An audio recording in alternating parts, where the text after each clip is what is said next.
In this tutorial, I will show you how to simulate a basic circuit.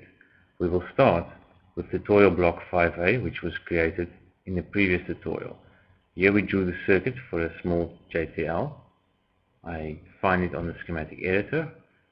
I can zoom in by clicking anywhere on the canvas and using Control mouse scroll to zoom in or out.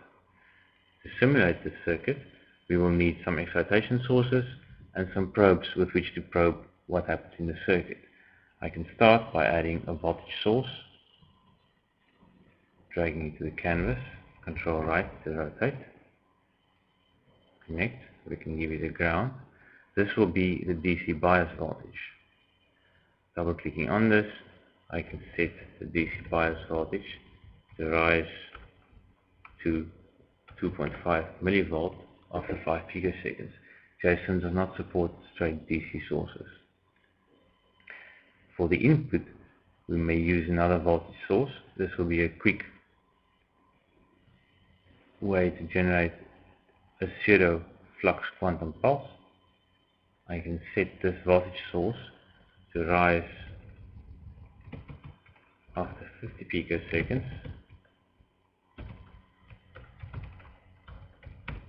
to a certain voltage at 52 picoseconds and drop to 0 at 55 picoseconds.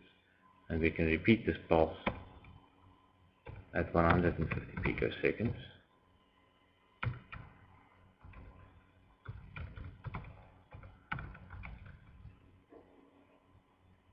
This will imitate two flux pulses entering the circuit. The JTL has to be damped or loaded. We can use a load resistor, which we can set to 2 ohms, and supply a ground terminal. Now the circuit has excitation source, it has a DC bias, and it has an output resistor.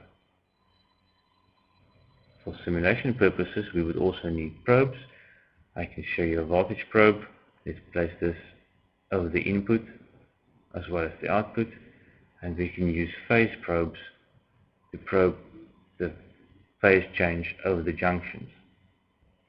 Now with the probe set up, I can save the circuit and then define an analysis.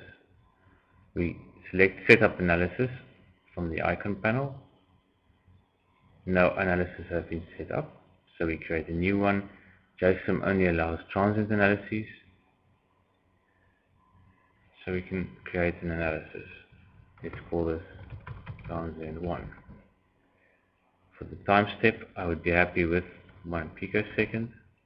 We can make this stop after 200 picoseconds, and if needs be, we can select extra parameters such as the start time of 0 and the maximum time step of 0.25 picoseconds. Now that we have a simulation set up, we can use the simulate command to simulate the circuit.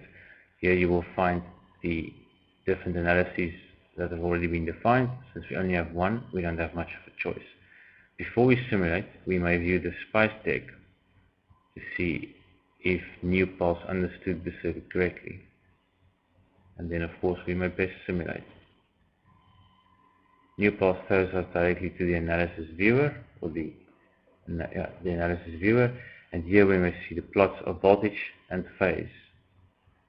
We see the input voltage and we see the output voltage of the circuit, and you can see the 2-pi phase change over each of the junctions. Playing around with the analysis options on the side will give you access to the different plots and also to the variables.